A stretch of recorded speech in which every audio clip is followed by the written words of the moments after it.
Hi and welcome to the Tierney Sutton Band interview.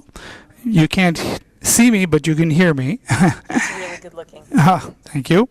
This interview is presented on Sortiesjazznights.com, Montreal's online jazz magazine, as well as on allaboutjazz.com, and is webcast live from Astral in Montreal. I'm Claude Thibault, editor of Sortiesjazznights.com, and tonight, Tuesday, October 6th, we welcome vocalist Tierney Sutton and her band in Montreal. Hi, Tierney, and hi, Trey. And Kevin and Kevin.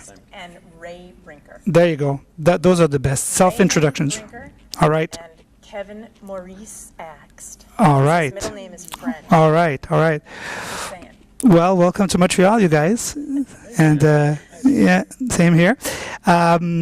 Tierney, I had a few questions for you, but you guys can, throw in and answer if she's lying or something like that. You want to correct some things. They grab the mic. That's it. A very fruitful 15-year career has led you to 2 Grammys. Well, actually, it's the whole band, so, and the band. Concert at Carnegie Hall, the Hollywood Bowl, jazz at Lincoln Center, many festivals, 8 albums, the latest being Desire, which was out this spring or this summer. Tell about tonight's concert and how you feel about tonight. I could ask you about what you're going to sing and all this, but what's the energy? How are you feeling about all this? I would say that in general, I'm feeling great because this venue has wonderful sound. Okay. The bass sounds great in here. The drums sound great in here. It's a very nice piano, and so that really helps us a lot because we're a very sonic ensemble. Okay.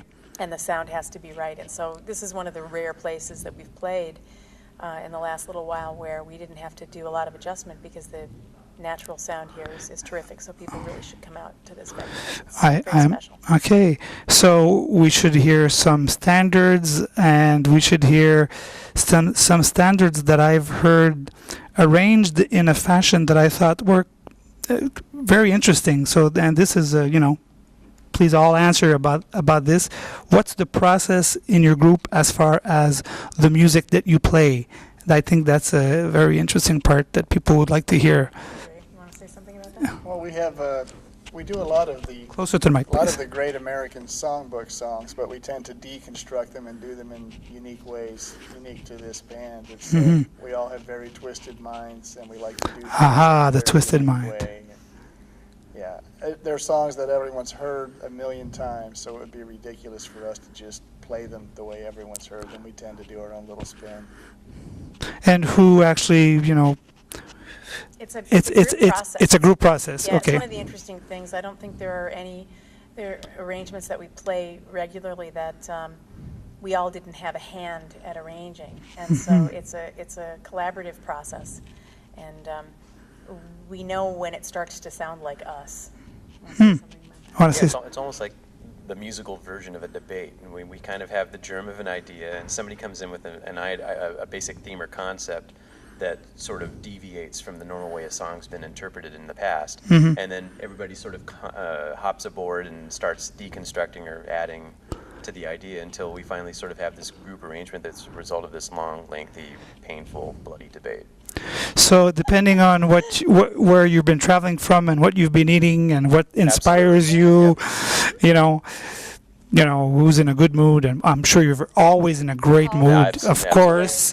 But when it happens that there's, Well, oftentimes what'll happen is there's a basic theme that's sort of bouncing around Tierney's head to begin with, and often at sound check, one of us will start playing some sort of little idea or rhythm or something unrelated to anything at all, and she'll sort of like go, wait a moment, keep doing that, and the next thing you know, she's sort of like superimposing one of these songs that she's been thinking about over the top of this idea, and that a lot of times that's how the ball gets rolling with several of these arrangements. Interesting. Maybe talk about your latest album, Desire. I read a few hours ago that on your 7th album, On the Other Side, there was the search for happiness. There was a lot of pursuit of happiness, and I was interested in particularly the fact that it wasn't, happiness itself, but how to get there. Right. So now this one is Desire. Can we extrapolate or? To me, I mean, everybody has a different take on it, but where I was coming from in terms of the concept of this is that when we did On the Other Side, it became clear to me that what leads to happiness is not usually the material things, you know, and so this album became kind of a meditation on materialism to a certain degree, starting with a song that I heard and fell in love with called Long Daddy Green that was written by Dave Frischberg and Blossom Dearie. And it talks about the lure and siren song of fame and money. And so I thought, wow, that's an interesting concept. And then I thought, the wanting of things is really often what gets us into trouble unless we're wanting something loftier. If you want something that is non-material, oftentimes that brings you some kind of happiness. But if you want something that's just material, you don't have any control over whether you're going to get it or not. And at best, it's fleeting. So that's where it came from for me. Interesting. I guess the question, which is great because you guys are all there, 15 years in a band playing together, I mean, that's a long time, relationships come and go and life continues, but 15 years in a band, that's an impressive stint. Do you still have to talk, or is there telepathy?